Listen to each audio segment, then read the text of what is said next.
Hello friends, welcome to Jhansi vlogs Tamil channel.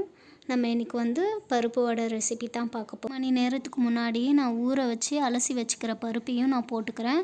அதில் பச்சை மிளகா, கருவேப்பிலை, உப்புலாம் போட்டு நல்லா கொரகொரப்பாக மிக்ஸி ஜாரில் போட்டு அரைச்சி எடுத்துக்கிறேன். இப்போ நான் அரைச்சி வச்சுக்கிறது பருப்பு எல்லாமே ஒரு கிண்ணத்தில் மாற்றி வச்சுக்கிறேன். நான் ஒரு 6 வெங்காயத்தை தோல் உரித்து இந்த மாதிரி சின்ன சின்னதாக கட் பண்ணி வச்சுக்கிறேன்.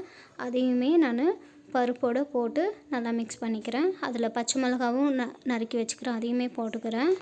கருவேப்பிலையும் கட் பண்ணி வச்சுக்கிறேன், அதையும் போட்டுட்டேன். சால்ட்டு வேணும்னா போட்டுக்கலாம். நம்ம அதை நல்லா மிக்ஸ் பண்ணி விடலாம். அது கூட கொத்தமல்லியுமே போட்டு நல்லா கலந்து எடுத்துக்கலாம் பருப்பை. அதுக்கப்புறம் கொஞ்சம் சோம்பும் போட்டுக்கலாம். பாருங்கள், இந்த மாதிரி நல்லா மிக்ஸ் பண்ணி விட்டுக்கணும். நம்ம சால்ட் போட்டுக்கிறதால எல்லா பக்கமும் பருப்போடு சேர்ந்து கலந்து விடணும். எண்ணெய் நல்லா காஞ்சதுக்கப்புறம் நம்ம இந்த மாதிரி தட்டி வச்சுக்கிறோம்ல, அதே மாதிரி கூட நம்ம கையில் தட்டி எண்ணெயில் போட்டு வறுத்து எடுத்துக்கலாம். ஒரு வடியாக நம்ம எண்ணெயில் போட்டு நல்லாவே பொரித்து எடுத்துக்கலாம்.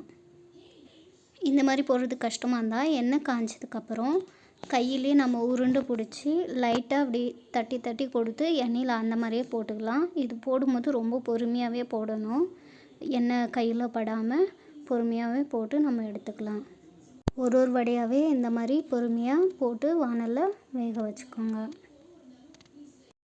நம்ம போட்டுக்கிற வடை 2 பக்கமும் சரிசமமாக வேகணும். அதுக்கு திருப்பி போட்டு வேக வைக்கணும். இந்த மாதிரி திருப்பி போட்டு வேக வச்சுக்கோங்க. வடை வெந்ததுக்கப்புறமேட்டு இந்த மாதிரி வடிகட்டி இன்னொரு பாத்திரத்தில் மாற்றி வச்சுக்கோங்க. வடை செய்யும்போது வீடே நல்லா வாசனையாக இருக்கும். இந்த பருப்பு வடை ரெசிபி ஈவினிங் டைமில் ஒரு டீயோடு சாப்பிட்டா ரொம்பவே நல்லாயிருக்கும். இந்த வீடியோ பிடிச்சிருந்தால் லைக் பண்ணுங்கள், ஷேர் பண்ணுங்கள், சப்ஸ்கிரைப் பண்ணுங்கள், கமெண்ட் பண்ணுங்கள். தேங்க்யூ.